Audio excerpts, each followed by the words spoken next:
Super excited. Obviously, give a lot of credit to Purdue. I thought Barry's done a great job. A very competitive four-quarter game to get a W over here is a big deal. To get the Cannon 101st game and to get two in a row, obviously, has been a long time. So for all the Illinois fans that haven't been able to do that, I wanted to give you that. So that's a great thing. And then I think the biggest thing is I think we're at a point where we have a team that maybe if we don't play our best and still get out a 16-point game on the road against Purdue, that we've made progress. We're doing a lot of good things. I think the key for us this week is obviously an unbelievable opportunity with Ohio State, and we just got to get our guys healthy, got to get our guys fresh. We got to be very, very smart in our plan. We've got some things offensively, defensively, and special teams. Shoot, Luke had a career day today, and you don't even really kind of know it. It's just because it's so routine for him, right? I thought, there's a lot of things that happened today that were really cool. I thought there was, our response when we gave up the big play defensively, which is absolutely unexcusable, right before the half to give up free yardage like that. But to have our offense go out there, execute a end of half drive to get points on the board right before the half and kind of take that momentum back was huge. So then we came out with a momentum changer with a turnover off the punt, and just very opportunistic group all day and full team effort. Bret, your quarterback is playing extremely well. Yeah. Do you feel like he's getting the credit he deserves nationally, or just I can't tell you that because I just live in this little box, right? Like we literally just work on. The thing I love working about with Luke is Luke just worries and takes care of his day, right? Like his preparation detail. He's got his own little study in our building where he can get alone and watch film on his own, and he just does a great job of putting himself in a preparation mode to get ready for Tuesday's practice, execute, Wednesday make corrections, Thursday get the game plan together. I can't control the outside narrative. I just know I've been in this business for a long time. I've had quarterbacks that play in the NFL or still playing in the NFL, and this guy's as good as I've ever had. Do you see similarities with Hank Beatty and Luke, just getting the job done? And does Hank ever surprise you, like what he's doing, or do you just expect it now? Hank, I think people that are in the game, when I say this, they know what I mean. Both of them just let the game come to them, right? Like when Luke's playing at his best, he just lets the game come to him. But Hank Beatty, especially at wide receiver, he just lets the play come to him. We're not really – there's things that we design and we give in, we put him in position, but he just lets the game come to him naturally, and I think that's a really good sign. I think Luke has a very good comfort level about throwing the ball in his area, what he's going to do and what he could possibly do after the catch. I know there's only so many plays can go around, but Hank Beatty, I told Barry after week 2 or week 3, like as many ways we can put the ball in Hank Beatty's hands, we're going to get rewarded tenfold. So just a really, really fun player to be around, just an absolute piece of work, just all the things he does preparation-wise. He really that first series against Indiana, he got rocked pretty good, right? And he just didn't miss a beat, stayed out there, persevered, and now I thought this game he probably just the way they played defensively and the way he was feeling, I knew he was feeling or getting back to being healthy, so I thought this could be a pretty big day. Bret, did anything change with Ritzy being out? Did you have to do plan A or plan B? Yeah, great question. So Josh actually got rolled up last week. He just played through it adrenaline-wise. So the good news was this week Josh never really practiced until yesterday. He tried to make a go of it yesterday. Just the way it looked yesterday, we didn't think today would be an option, and that's why we kind of just went with TJ. But TJ, coach's son, Bob McMillan, is a head coach, St. Francis up near in Chicagoland, and you just kind of had a feeling that if he got his opportunity, he was going to take advantage of it. And I know it wasn't perfect today, but I know Luke was really excited for him. I thought the offensive line was excited for him, and to see him get that first opportunity on the road in the Big Ten is a really big statement, and I think that kid's got a lot of good football in front of him. You mentioned the opportunity to play number one, not only number one, but at home. Just talk about having Ohio State come in. Yeah, just tremendous respect. They're defending national champs.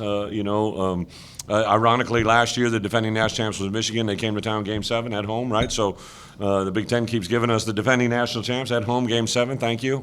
But I think the biggest thing that we have going for us, right, is we're an opportunistic football team. We probably know going on these buses home that we didn't play our best game. I was riding over here with Josh, and just for me as a head coach to be in a position that maybe if we don't have our best day, you still feel like you can win a lot of games, and obviously that's not going to be the case on Saturday against Ohio State. You're going to have to bring your best. But you know what? We train for this moment 365 days a year. We're not going to, do anything different this week. I don't need anybody to, take superhuman vitamins or do anything. I just need them to execute and be at their best, and we'll see where we go Saturday. I know Aaron has talked about he's okay with giving up some yards.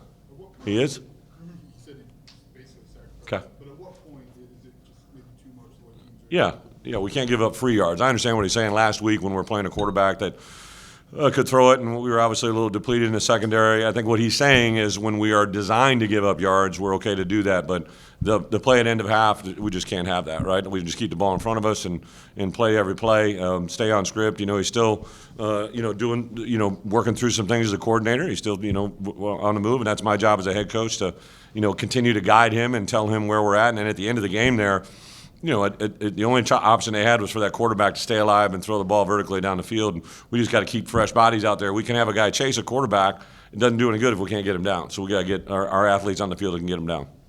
Khalil far and away had the most carries today.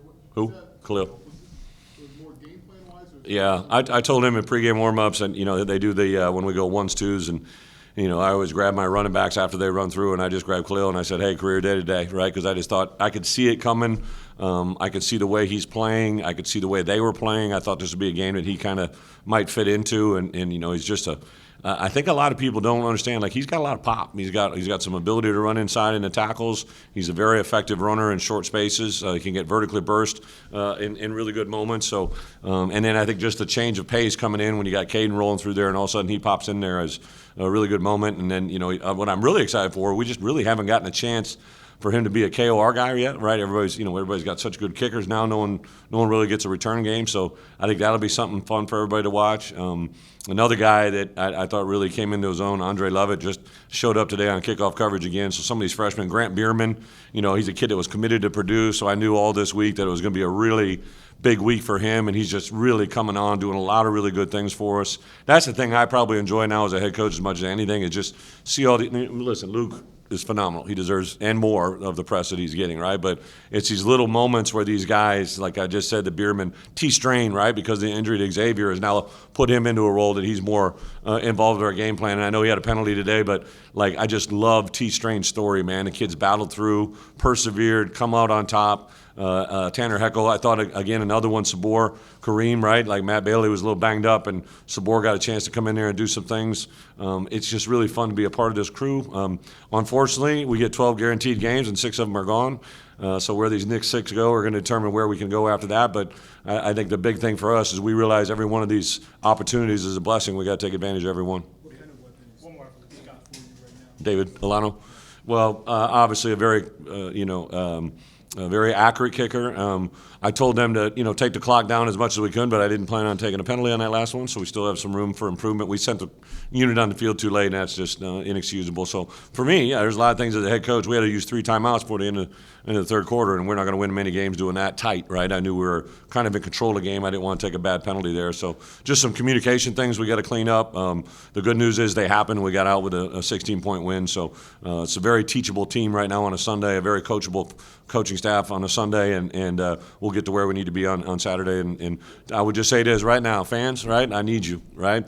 If we've needed you in my entire coaching career, right, since I've been here at Illinois, we got number 1 role in the town, and they're a very good football team, and we need our Illinois fans to show up early. I know it's an early game, but we need to show up early and put an environment in that stadium that should be fun to play in.